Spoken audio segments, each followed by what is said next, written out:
এইমাত্র প্রকাশিত হলো এসআইআর খসড়া ভোটার তালিকা। এই তালিকায় আপনার নাম রয়েছে কিনা 1 মিনিটের মধ্যেই আপনারা খুঁজে দেখতে পারবেন। তো বন্ধুরা, কিভাবে আপনারা দেখবেন এই ভিডিওটিতে আপনাদেরকে এই বিষয়ে একদম বিস্তারিতভাবে জানিয়ে দেব। তো আশা রাখবো ভিডিওটিতে আপনারা প্রত্যেকেই প্রথম থেকেই শেষ পর্যন্ত সঙ্গে থাকবেন। তো বন্ধুরা, আপনারা সরাসরি দেখতে পাচ্ছেন যে chief electoral officer of West Bengal, তো দেখতে পাচ্ছেন সিইও ওয়েস্ট বেঙ্গল .web.gov.in, এটা রইল অফিসিয়াল ওয়েবসাইট মুখ্য নির্বাচনী আধিকারিকের। এই অফিসিয়াল ওয়েবসাইটেই কিন্তু ড্রাফট লিস্ট অর্থাৎ খসড়া ভোটার তালিকা প্রকাশিত হয়েছে। তো আপনারা এই তালিকায় নিজের নাম কিভাবে চেক করবেন যে এই তালিকায় আপনার নাম রয়েছে কিনা। তো আপনারা দেখতে পাচ্ছেন এখানে যে পপ আপগুলো যাচ্ছে, দেখতে পাচ্ছেন নো অ্যাবাউট এসআইআর 2026। এখানে আরও দেখতে পারবেন যে ইলেকটোরাল রোল অফ এসআইআর 2002 এর লিস্ট এখানে দিয়েছে। যাদের অ্যাবসেন্ট রয়েছে অর্থাৎ যেই সমস্ত ভোটার লিস্টগুলো বাতিল রয়েছে তাদের লিস্টও দিয়েছে। এবং দেখতে পাচ্ছেন পরবর্তীতে find your name in electoral বোর্ডের একটি অপশন রয়েছে। এই অপশনে আপনাদের ক্লিক করতে হবে।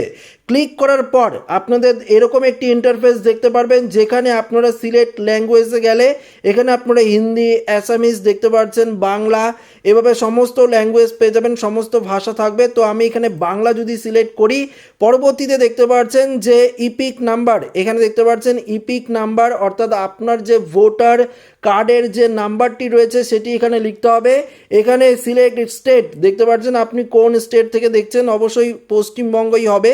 তো এখানে নিচের দিকে দেখতে পারবেন ওয়েস্ট বেঙ্গল লেখা থাকবে, ওয়েস্ট বেঙ্গল সিলেক্ট করে এখানে যদি আপনার ইপিক নাম্বারটি দিয়ে এখানে যে ক্যাপচার কোডটি রয়েছে দেখতে পাচ্ছেন, এই যে ক্যাপচার কোড, এই ক্যাপচার কোডটি দিয়ে আপনারা যদি সার্চ করেন তাহলেই কিন্তু চলে আসবে আপনার নাম, আপনার পার্ট নাম্বার, আপনার পোলিং স্টেশনের নাম, রিলেটিভ নেম অর্থাৎ আপনি কার রিলেটিভ নেম দিয়ে ফর্ম ফিল আপ করেছেন সেই সমস্ত কিছু আপনারা দেখতে পারবেন।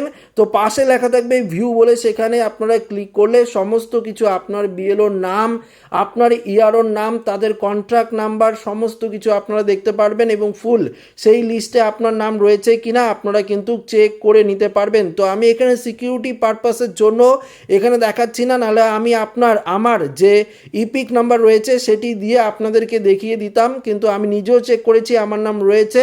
তো আপনারা কিন্তু অবশ্যই এভাবে আমি যেই প্রসেসটি বললাম সেই প্রসেসের মধ্যেই আপনারা চেক করে কিন্তু দেখতে পারবেন যে আপনার নামটি এই লিস্টে রয়েছে কি না। তো আশা করি এই ভিডিওটিতে আপনারা পরিষ্কারভাবে বুঝতে পারলেন। নির্বাচন কমিশনারের তরফ থেকে পরিষ্কার জানিয়ে দেওয়া হয়েছিল যে 16ই ডিসেম্বর খসড়া ভোটার তালিকা প্রকাশিত হবে। তো সেই তালিকা ইতিমধ্যেই রয়েছে, আপনারা নিজেদের নাম কিন্তু একদম সার্চ করে দেখতে পাচ্ছেন। পাশাপাশি যাদের নাম বাতিল হয়েছে অর্থাৎ এই লিস্টে নেই তাদের নামের লিস্টও কিন্তু প্রকাশিত হয়েছে এই অফিসিয়াল ওয়েবসাইটে। আপনারা এখান থেকেও কিন্তু সেটি চেক করে দেখতে পারবেন। তো আশা রাখবো এই ভিডিওটি প্রত্যেকের ভালো লেগেছে। ভিডিওটি ভালো লাগলে লাইক করবেন, বন্ধুর সাথে শেয়ার করবেন, নতুন হয়ে থাকলে চ্যানেলটিকে সাবস্ক্রাইব করে আমাদের সঙ্গে জুড়ে থাকবেন। ধন্যবাদ।